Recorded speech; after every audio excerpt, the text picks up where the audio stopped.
बच्चे चाहे जेई के हो या मेडिकल के हो, वो एक जगह आगे फंस जाते हैं और वो प्रॉब्लम होती है कि एंथैल्पी और इंटरनल एनर्जी के बीच डिफरेंशिएट कैसे करें। कब ये माने कि एंथैल्पी की वैल्यू है, कब ये माने कि इंटरनल एनर्जी की वैल्यू है। लेट्स अज्यूम कि वो एक रूम टेम्परेचर है, सपोज 30 डिग्री सेल्सियस है, और हम उससे गर्म करते हुए कहाँ तक जा रहे हैं, 130 डिग्री सेल्सियस तक जा रहे हैं। अगर तुम्हें किसी ने पूछा कि 30 डिग्री पे एच क्या है, यू क्या है और वर्क डन क्या है, और यही चीज़ तुम्हें 130 डिग्री के ऊपर भी बतानी है, तो स्टार्ट कैसे करेंगे भाई। 30 डिग्री पे जब तुमने कुछ सप्लाई ही नहीं करा था, जब तुमने स्टार्ट करा है अभी, तो जो कंटेनर की एनर्जी है, कंटेनर के अंदर वाटर मॉलिक्यूल है, इसमें जितने तरह की एनर्जी हो सकते हैं एक्सेप्ट हीट ट्रांसफर। तो इंटरनल एनर्जी के अंदर रोटेशनल एनर्जी हो सकती है, वाइब्रेशनल एनर्जी हो सकती है, ट्रांसलेशनल एनर्जी हो सकती है, काइनेटिक एनर्जी हो सकती है, पोटेंशियल एनर्जी हो सकती है, ये सारी एनर्जी हो सकती है एक्सेप्ट कि हमने कुछ हीट ट्रांसफर करे।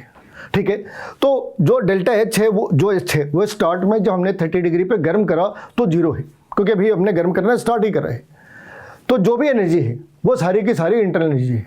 और वर्क डन, क्योंकि वॉल्यूम के अंदर कोई चेंज नहीं है तो वर्क डन भी नहीं है। अब वापस करते हैं 130 डिग्री सेल्सियस के ऊपर। अगले स्टेज पे जाने से पहले एक एनालॉजी समझते हैं। जो इंटरनल एनर्जी है वो तुम्हारी सेविंग अकाउंट है, उसमें जो पैसे हैं वो इंटरनल एनर्जी है। जो पैसे तुमने सप्लाई करे या निकाल दिए वो हीट ट्रांसफर है, और जो पैसों का तुमने यूज करा, बैंक के पैसों का जो तुमने यूज करा वो वर्क डन है।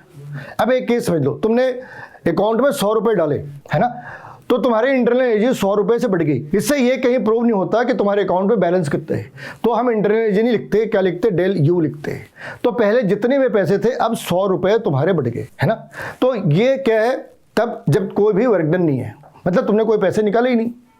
अब एक दूसरी कंडीशन है, तुमने 100 रुपए डाले और 200 रुपए बाहर निकाल लिए, है ना।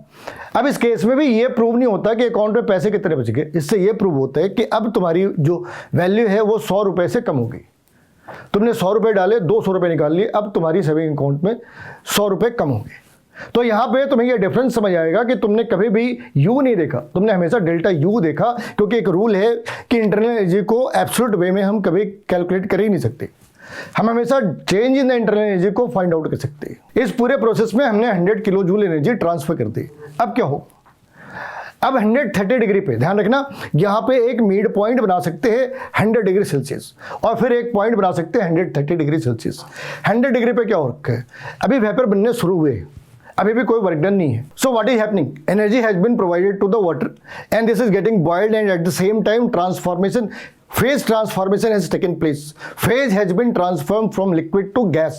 तो इन्होंने कुछ तो काम करा होगा, करा है ना, थोड़ा बहुत काम तो करा है, लेकिन वो इतनी नहीं है जहां पे हम उसे कंसिडरेबल कह सके। तो जब तुमने इसे 100 डिग्री पे बॉयल करा, उस टाइम फेज ट्रांसफॉर्मेशन हो रही, कुछ अमाउंट ऑफ वर्क डन तो है, लेकिन वो 100 किलो जूल के कॉम्परेटिवली मेजरेबल हो ऐसा नहीं मान सकते। मान लेते वो मेजरेबल नहीं है, कुछ तो चेंज हुई होगी। तो अभी ये कह सकते हैं कि हमने जितनी हीट सप्लाई करी सारी की सारी इंटरनल एनर्जी के अंदर कन्वर्ट हो गई, कह सकते हैं। लेकिन हमें इस बात का ध्यान रखना होगा कि कुछ तो वेपर बने हैं ना, कुछ तो गैसियस स्टेट है ना, उसने कुछ तो करा होगा। अब आते हैं उस वाली केस के ऊपर जो 130 डिग्री सेल्सियस है। इस 130 डिग्री सेल्सियस में हमें दो चीज़ों का ध्यान रखना है। एक तो MST का जो फॉर्मूला है वो हमें 0 से 30 से लेकर 100 तक जाना है। 100 डिग्री सेल्सियस पे हमें MLV का कॉन्सेप्ट यूज करना है और फिर वापस MST कर रहे हैं, लेकिन इस बार हमने S किसके लिए रखी है, वेपर के लिए रखी है। इस बार हमने S वाटर के लिए रखी। तो दोनों ही बार फॉर्मूला एक है मगर S की डिफरेंस। मान लो ये सारी वैल्यू आ गई 100, मान लो। अब हमने कुछ तो वर्क डन करा होगा, तो हमने वर्क डन निकाली, work done by the steam. तो उसने मान लो let it be x amount उसने वर्क डन करे है।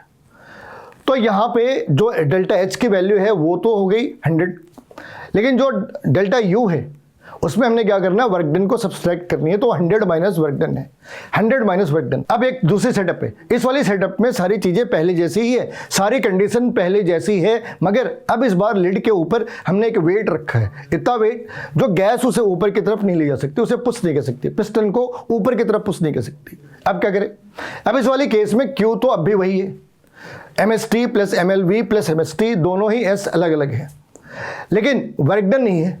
इस केस के अंदर वर्क डन नहीं है। तो हम इस वाली केस में कह सकते हैं जहां पे P डेल्टा V 0 है, उस केस में delta H is equal to delta U, यानी जितनी तुमने डेल्टा H सप्लाई करी है उतनी ही डेल्टा U है। तुम्हारे अकाउंट में कितने पैसे हैं ये नहीं मालूम, तुम्हारे अकाउंट में कितने पैसे पहले से ज्यादा या कम हो गए ये मालूम है। Now I hope you got the differences between delta H and delta U। तो ये इंपॉर्टेंट सी चीज थी। अगर तुम्हें कोई डाउट है तो तुम वीडियो के नीचे कमेंट बॉक्स में लिख सकते हैं।